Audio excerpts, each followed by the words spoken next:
All right, today we are diving into one of the biggest, most mind-bending quests in all of science. We're talking about the hunt for a theory of everything. Seriously, it's the ultimate cosmic mystery, a puzzle that the greatest minds have been wrestling with for almost 100 years. So let's just start with a huge question. Really think about this for a second. What if everything, and I mean everything, every particle, every force, from a tiny atom to the biggest galaxy out there, could all be described by one single, elegant equation? That wild, almost unbelievable goal is what scientists call a theory of everything, or TOE for short. You can think of it as the ultimate rulebook for the cosmos. It's the search for a master key that would finally unify all the different forces of nature into one beautiful, coherent picture. But, before we can even dream of finding this unified theory, we kind of have to understand why we need it so badly in the first place. And the truth is, our current understanding of how the universe works, it's fundamentally broken. We're living in a universe that's completely divided against itself. Okay, so physics tells us that there are four fundamental forces that write all the rules. And we've actually done a pretty amazing job of getting three of them to play nicely together. The strong and weak nuclear forces and electromagnetism, they all fit perfectly under one umbrella called quantum field theory. It's beautiful. But then there's gravity, the big one, the stubborn outlier that just refuses to join the party. And this is where the real drama starts. We have these two titans of physics, or two greatest achievements, and they are in a head-to-head battle. In one corner, you have Einstein's general relativity. It's the boss of the big stuff: planets, galaxies, the whole cosmic web. It sees space-time as this smooth, graceful, curving fabric. But in the other corner, you've got quantum mechanics. It runs the show for the super tiny stuff, atoms and particles. And its world is weird.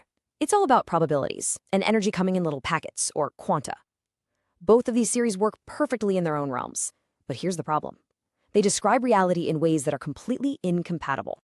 So the big question is, what happens when you need both theories at the same time? Like, what if you're trying to describe something that's both incredibly tiny and unbelievably massive, like the center of a black hole or the very first instant of the Big Bang? Well, the answer is total chaos. The math just falls apart. It spits out nonsense, these impossible infinities. At the point where these two worlds meet, physics just breaks. So, this breakdown, this is the central crime scene of modern physics. And like any good mystery, we've got a couple of prime suspects, a few leading theories that are trying to crack the case and reunite our divided universe. Our two main contenders come at this from completely different angles. First up, we have string theory. Its big idea is that deep down, particles aren't little points, they're actually tiny vibrating loops of string. And just like a violin string can play different notes, these little strings vibrate in different ways to create every particle and force we see. And here's the cool part. Gravity just naturally pops out of the math. Then you have loop quantum gravity. It says, hey, maybe the problem isn't the particles, maybe it's space-time itself. It suggests that space isn't smooth and continuous, but is actually made of these tiny indivisible chunks, like it's pixelated at the smallest possible level. So we have these absolutely beautiful, mind-bending ideas. But, and this is a huge but, there's a giant problem.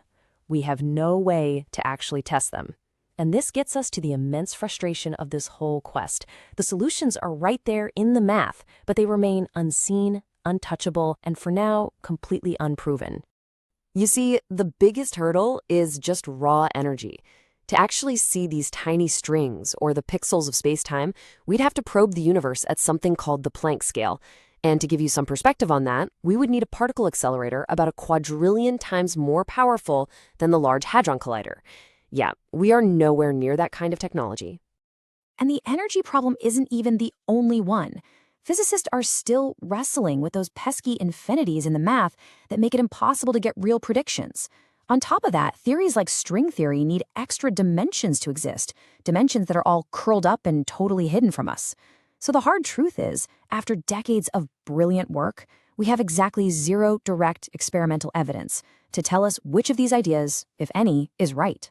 It really pushes physics into this weird place where it starts to feel a lot like philosophy, because we can't physically test our biggest ideas. And yet, despite all these challenges, and they are massive, the quest is far from over. The search for a theory of everything is still one of the most powerful engines of human curiosity, pushing us to the absolute edge of what we know about math, technology, and even reality itself. All of this brings us to a really deep, almost philosophical question. I mean, after all this work, is a single theory that explains everything even possible? Or could it be that the universe is just messy? Maybe there is no single master equation. Maybe there are just different rule books for different parts of reality. We don't have the answers yet. The mystery is still wide open. But we're left with this really powerful, kind of provocative thought. A theory of everything might very well exist, but the journey to find it and what happens if we actually succeed, well, that could do a lot more than just fill in some physics textbooks.